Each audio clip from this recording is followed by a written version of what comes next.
A couple years ago, a close friend, Ashley, started a long-distance relationship with a guy, Chris. He has been really good to her, and after meeting in person a few times, they decided to move in together. I was super happy for her as she had a few bad relationships over the years and it was nice to see her in a healthy one. That joy faded the last couple months before she moved a few states over to be with him. The issue isn't her moving, but that she repeatedly joked about having a baby from Chris. At first, I accepted it as jokes, but over time I realized Ashley was serious. For context, Ashley has 2 children from a previous relationship, ages 10 and 12. Chris absolutely doesn't want kids. He told her this at the start, and any time she hinted possibly wanting more, he shot it down, saying it was a deal breaker. Now, Chris is more than willing to accept her children as her own, because he loves her, and after meeting her kids, them as well. He's accepted that they are a package deal with her, and since they are at an age where they are semi-independent, it's not an issue for him. To me, Chris is a real bro for taking on her kids without issue. Hearing Ashley say she wants a baby out of him, one way or another, bothered me to no end. It's hard enough to find a partner that treats you well and accepts children that aren't their own. To find one that does and then talk about plotting to force a baby seems gross and manipulative. Before her move, I had sat down with Ashley, trying to talk sense into her. At first she resisted, but finally it seemed she understood how shitty it would be. After I felt like she had understood, I put the issue behind me and helped support her through the hassle of moving. A few days after she left, I got a call from a mutual friend who delves into the Wiccan / metaphysical realm. She was distraught and confessed to me that shortly before Ashley's move, Ashley had come to her asking for a fertility spell. This friend didn't feel comfortable about it and refused. When pushed, she said she cast a spell for a healthy and honest relationship, but told Ashley it was for fertility. As you can imagine, I was livid. I messaged Ashley, confronting her about what I learned, and she laughed it off as she was desperate, but magic is fake anyway. So what's the harm? She then let it slip that since Chris was planning on getting a vasectomy in a few months, she had poked holes in their condoms as a last-ditch effort. At that point, I couldn't stay silent. I gathered up screenshots of all the conversations over the last few months and sent them to Chris. He understandably freaked out and kicked her out. Now, Ashley hates me because she was kicked out after a huge move and didn't have a job or money to make it back. She said I'm a terrible person for putting her and her kids out on the street. I'm 25 and am having a micro wedding. My dad's 43 and this woman's at least in her 50s. My dad and this woman have been together like 3 to 4 years at this point. I've never met her as they live on the opposite side of the country. I've had about 3 to 4 conversations with her over the phone and grow more annoyed every time. The first one was when I cut my mom off after a bad blow-up. Going on and on about I'm young and I'll come around and she's my mom still, etc, etc, etc. The second was last summer. I was 8 months pregnant and my car was impounded BC of the insurance company. It was resolved. I called to let my dad know, not her, and she kept going in circles repeating that we need to get it cause it accrues fees. I had a minor snap then. I don't appreciate being talked to like I'm stupid and 15.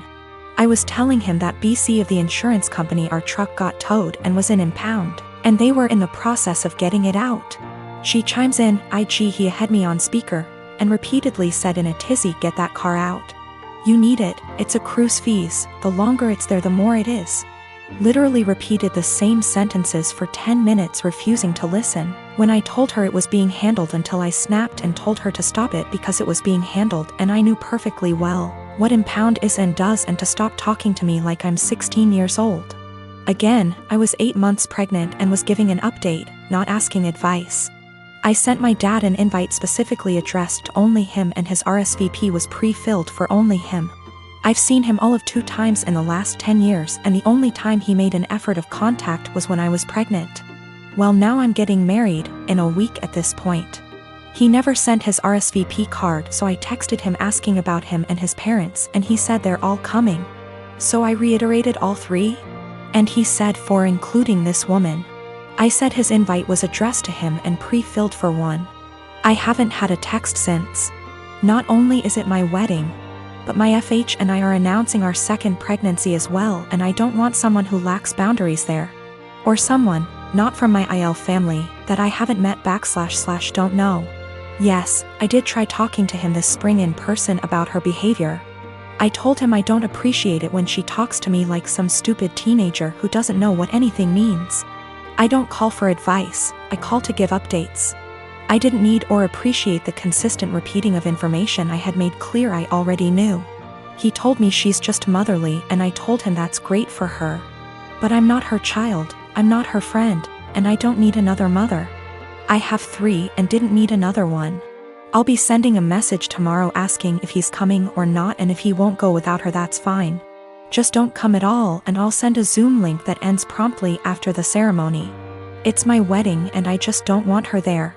If he doesn't want to go without her, that's fine. I'll send a link to the stream for those who couldn't be there.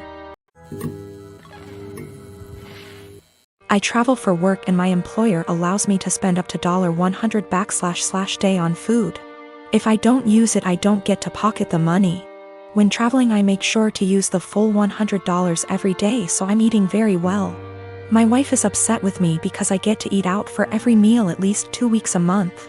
She says it isn't fair and I should just go to the grocery store and bring back food to my hotel. I've explained to her that it doesn't make sense since I don't get to keep the money if I don't use it. Every evening when I call her, she wants to know exactly what I ate. She can see the credit card statements reimbursed by employer, so she knows how much I spent. She'll see I spent $75 on dinner and start freaking out about how wasteful I am. I take her out for dinner at least 2 times a week when I'm in town, and she goes out several times a week with friends when I'm not in town. This whole thing just seems irrational, and it is really putting a strain on our relationship. I haven't gained any weight and am in great shape. I focus on quality of food much more than quantity. Most hotels have a small gym and / or a pool. I can't buy groceries or gift cards to bring home. It is against policy. I submit pictures of the receipts, so this wouldn't work. I track all my expenses and submit receipts for reimbursement weekly. I float the money for 7 days max. Usually I have around $3,000 to $4,000 in expenses per week, which we can make work without any issues since I pay for all my food, airfare, hotels, and car rentals myself. I collect an enormous amount of points and other perks. These points allow me to go on at least 2 vacations a year with my wife for next to nothing. We went to Spain early this year for 2 weeks and spent under $400 for the entire trip. Not using a company card is one of the best perks. Using a different credit card is not on the table. My wife and I have all our finances together. We both think it's important to be 100% transparent with money. We don't have any kids. She started a business selling Mary Kay a few years ago. She is working really hard to expand and find new customers. She likes the idea of being her own boss, and I try to do everything I can to support her. I'm rarely gone for 2 weeks at a time. Sometimes I'm gone for only 2 days. On average, a trip lasts 5 days, and I go on 3 a month. A lot are saying Mary Kay is a pyramid scheme. I don't really know that much about the details of the business. I see a lot of women selling makeup, candles, and diet-related products, so I thought this was normal. We've put in around $50,000 over the past 2 years. Most of the money goes towards buying inventory and training seminars. I'll have to do some research to see what is going on. My day-to-day is anything but glamorous. I've spent more time in the airport than I even care to think about. Things go wrong often on the logistical side. My work can be very stressful, but I've gotten very good at managing the workload. My boss encourages us to use the full expense amount. He understands the stress involved traveling so much. He's actually working on increasing the amount to $140 / day because of inflation. About 5 years ago, my now estranged daughter, Edie, cheated on her boyfriend, Brad, and got together with a guy, Ken. He quickly started isolating her from family and my husband and I from her kids. Brad had moved back to his home state devastated after the breakup. I discussed red flags / her. I let her know we are here for her and concerned. Her and Ken suddenly took off and moved to another state. For 5 months, my husband and I worried about her and the kids as we had n / see at all with them. One day CPS showed up at our door with the oldest child. He was obviously injured from abuse that was reported by the school. We had no idea they had moved back to the area. We agreed to take them in. The next 20 months were traumatic, complicated, emotional, and difficult for everyone. Through it we re-established a relationship with the older child's dad, Dan. Daughter failed to comply with her plan and remained with Ken. Dan worked hard to get custody of his child and he gave ED scheduled weekly phone calls. She called oldest child 2x nothing since. We agreed to permanent custody of youngest. In the process, I put aside the hurt ED caused and agreed to scheduled weekly phone calls and supervised visits in person when schedules allowed. Legally, any or no contact is at my sole discretion. Ken was not allowed to interfere / attend. ED quit calling / scheduling visits after 3 months. I reset the call schedule to 1 XEA month. No calls.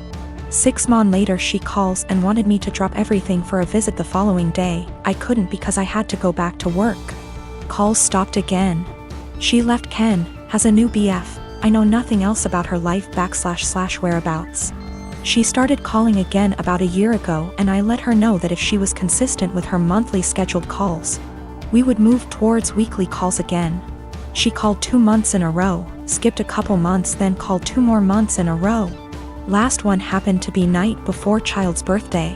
She asked him what he wanted for his birthday. He said a call from her. The next day, as he blew out candles, he said, "My mom is gonna call now." He had the biggest smile on his face.